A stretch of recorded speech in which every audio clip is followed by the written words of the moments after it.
Death in the country, I think it are not more than 4 মাস থেকে 10 বছর পর্যন্ত বয়স গ্রুপটাকে আমরা কাভার করি। আর এই মেশিনের বাবলে লাঙে ঢুকাবে, ঢুকে ফাঁক করে দিবে, অক্সিজেন নিতে পারবে। আর আল্লাহর মধ্যে একটা আমাদের ক্যাজুয়ালিটিস কমবে। প্যানিকের পরে যে বাচ্চাগুলি 33 মারা গেছিল, আর এখানে একজন মারা গেছিল, একজন মারা গেছে। Total death in the country, I think it are not more than 40. Inshallah, we have been able by the graces of Almighty Allah to arrest the emergency situation by supply ventilator. আমরা অনেকগুলি ventilator যেটা অভাব ছিল, আমাদের চেষ্টার কোনো ত্রুটি নেই বর্তমান সরকারের। আমরা ভেন্টিলেটার সাপ্লাই দিয়েছি, রুগীদের আমরা ইমার্জেন্সি ট্রিটমেন্ট দিচ্ছি। আপনারা জানেন আমাদের ডাক্তার শর্টেজ ছিল, আমাদের নার্স শর্টেজ ছিল, অ্যানেস্থেসিস্ট শর্টেজ ছিল। সমস্ত কিছু আমরা অ্যাটাচ করেছি অন ইমার্জেন্সি বেসিস এবং অ্যাটাচমেন্ট আমরা সব জায়গায় দিয়েছি। ডিএনসি থেকে আমরা 1000 বেডের উপরে দিয়ে রেডি করেছি।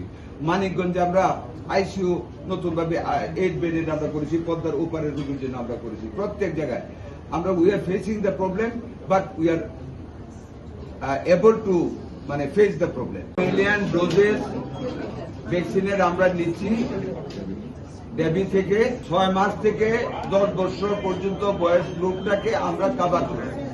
নাম্বার 1, আমরা গ্যাবি থেকে এটা ধার নিচ্ছি, আমরা ওদেরকে রিপ্লেনিশ করব। হ্যাঁ, আমাদের যেটা আমরা কিনতে যাচ্ছি ইউনিসেফের কাছ থেকে টাকা পয়সা আমরা সব করে ফেলেছি, সেটা দিয়ে ওদেরকে রিপ্লেস করব।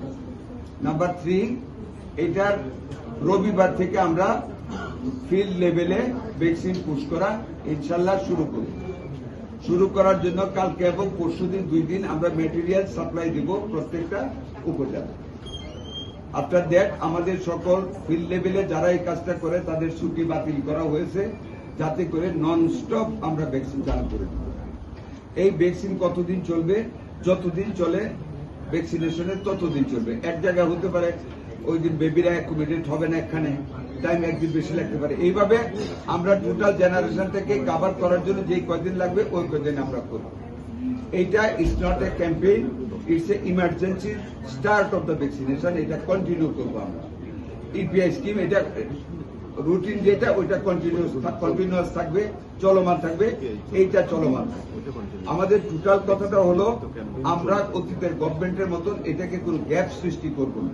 কন্টিনিউয়াসলি যদি লেফট ওভার থাকে ওইটা আমরা পর্যায়ক্রমে আমরা এই ভ্যাকসিনগুলি দিয়ে যাব। আর এই মেশিনের বাবলে লাঙে ঢুকাবে, ঢুকে ফাঁক করে দিবে, অক্সিজেন নিতে পারবে। আর আল্লাহর মধ্যে একটা আমাদের ক্যাজুয়ালিটিস কমবে। এটা আপনারা জাতিকে জানানো উচিত। আমরা চেষ্টা করতে যে আপনারা জানাবেন। এইটুকু আমাদের এই পরিকল্পনা।